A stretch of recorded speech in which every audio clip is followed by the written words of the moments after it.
عن انس رضی اللہ تعالی عنہ قال قال رسول اللہ صلی اللہ علیہ وسلم لما عرج بی مررت بقوم لهم اظفار من نحاس یخمشون وجوہهم وصدورهم فقلت من هؤلاء یا جبریل قال هؤلاء الذين يأكلون لحوم الناس ويقعون في أعراضهم رواہ ابو داود۔ سیدنا انس رضی اللہ تعالی عنہ فرماتے ہیں کہ رسول اللہ صلی اللہ علیہ وسلم نے فرمایا، جب اللہ تعالیٰ نے مجھے معراج کروایا، معراج کی رات اللہ تعالیٰ نے مجھے بے شمار اپنی قدرت کی نشانیاں دکھائیں، بے شمار واقعات، بے شمار حادثات، اس رات مجھے دکھائے گئے۔ نبی علیہ السلام فرماتے ہیں مررت بقوم، معراج کی رات میں کچھ لوگوں کے پاس سے گزرا، اپنی امت کے کچھ افراد کے پاس سے گزرا، لہم اظفار من نحاس، بڑی عجیب ان کی کیفیت تھی، میں حیران رہ گیا کہ یہ کیسے لوگ ہیں۔ اللہ، کیا تھا؟ آقا علیہ السلام نے جو دیکھا اپنی امت کو سنایا، فرمایا لہم اظفار من نحاس، ان کے جو ناخن تھے نا، ناخن وہ تانبے کے تھے۔ اللہ، تانبے کے ناخن، اور آگے بڑے ہوئے تھے، لمبے لمبے ناخن تھے۔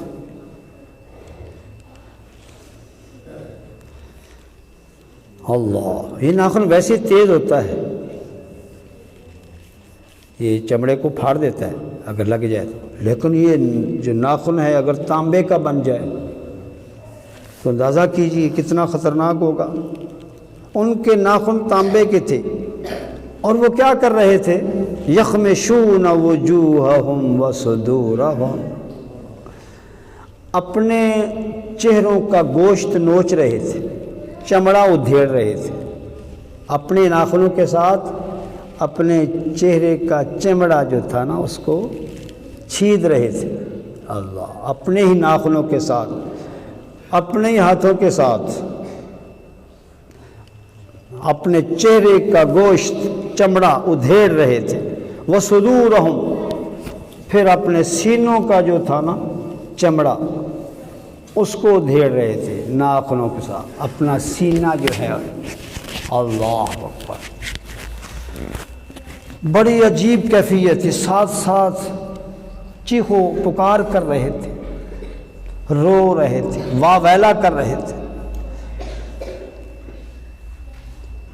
بس یہ بار بار جب چہرہ سارا ان کا ادھر جاتا، سینے کی طرف چلے جاتے، اور اللہ تعالیٰ چہرہ دوبارہ درست کر دیتا۔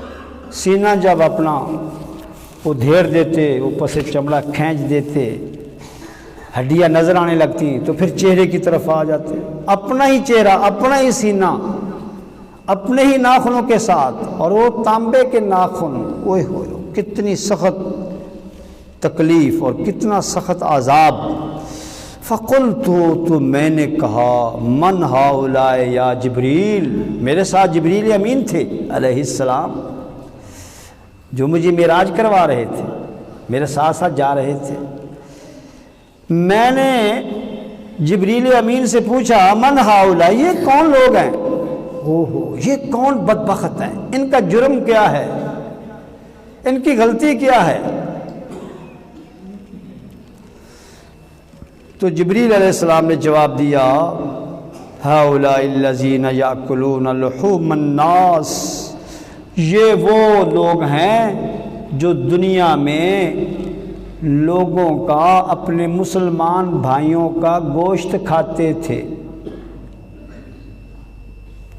اپنے مسلمان بھائیوں کا گوشت کھاتے تھے۔ وَيَقَعُونَ فِي أَعْرَاضِهِمْ، اور ان کی عزتوں کو بدنام کرتے تھے، برباد کرتے تھے۔ وہ کون لوگ ہیں؟ کیا ہم تو وہ نہیں ہیں؟ کیونکہ جب سے یہ لوگ مرے ہیں، دنیا سے گئے ہیں، تب سے ان کی یہ سزا شروع ہے، اور قیامت جب تک قائم نہیں ہو جاتی یہ سزا قائم رہے گی، یہی کام کرتے رہیں گے عالم برزخ میں۔ فرمایا یہ لوگوں کا گوشت کھاتے تھے، کیا مطلب؟ یہ لوگوں کی غیبت کرتے تھے۔ اللہ، یہ لوگوں کے عیب دوسروں کے سامنے بیان کرتے تھے، اپنے بھائی کا عیب دوسرے کے سامنے، ہاں، تاکہ اس کی بدنامی ہو، اس کی جو میرے اس بھائی کے دل میں اس کی عزت ہے نا وہ ختم ہو جائے۔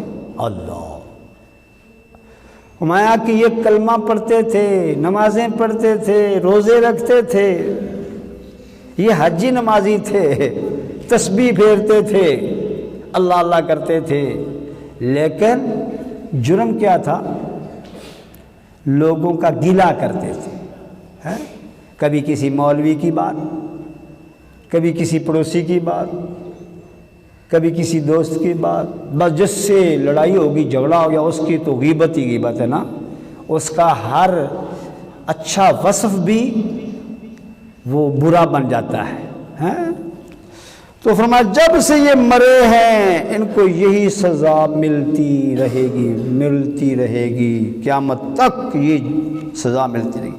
اچھا، غیبت جو ہے، غیبت اس کو لوگوں کے گوشت کے ساتھ تشبیہ دی گئی ہے۔ غیبت کو کہا گیا کہ یہ لوگوں کا گوشت کھاتے تھے، یہ نہیں کہا یہ غیبت کرتے تھے۔ یہ کیوں؟ حالانکہ مطلب یہی ہے کہ یہ غیبت کرتے تھے۔ تو اصل میں اس تشبیہ میں ایک بات سمجھائی گئی ہے کہ جس طرح آدمی کو گوشت پکا ہو، روسٹ کیا ہوا ہو تو کھانے میں کتنا مزہ آتا ہے، جس طرح گوشت انسان بڑی دلچسپی سے، بڑے شوق سے کھاتا ہے نا، ایسے ہی یہ غیبت کرتے تھے۔ غیبت کرنے میں انہیں ایسے مٹھاس آتی تھی، غیبت کرنے میں انہیں اتنا مزہ آتا تھا جیسے گوشت کھا رہے ہیں۔ اللہ، اور واقعی حقیقت ہے، جو غیبت میں مزہ ہے نا وہ تو کسی چیز میں نہیں۔ کسی بھائی کا عیب جب بیان کرتے ہیں تو ہمارا جو ہے نا معدہ جو ہے کام کرنے لگتا ہے، اگر ہم کسی بھائی کی غیبت نہ کریں تو بد ہضمی ہو جاتی ہے، معدہ جو ہے کام چھوڑ جاتا ہے۔ اللہ، ہمیں سرور آتا ہے، مٹھاس آتی ہے جب کسی کی ہم غیبت کرتے ہیں، کسی کا عیب، کسی کی غلطی، کسی کا گناہ دوسروں کے سامنے جب بیان کرتے ہیں تو ہمیں یوں محسوس ہوتا ہے جیسے ہم روسٹ کھا رہے ہیں، اتنا مزہ آتا ہے۔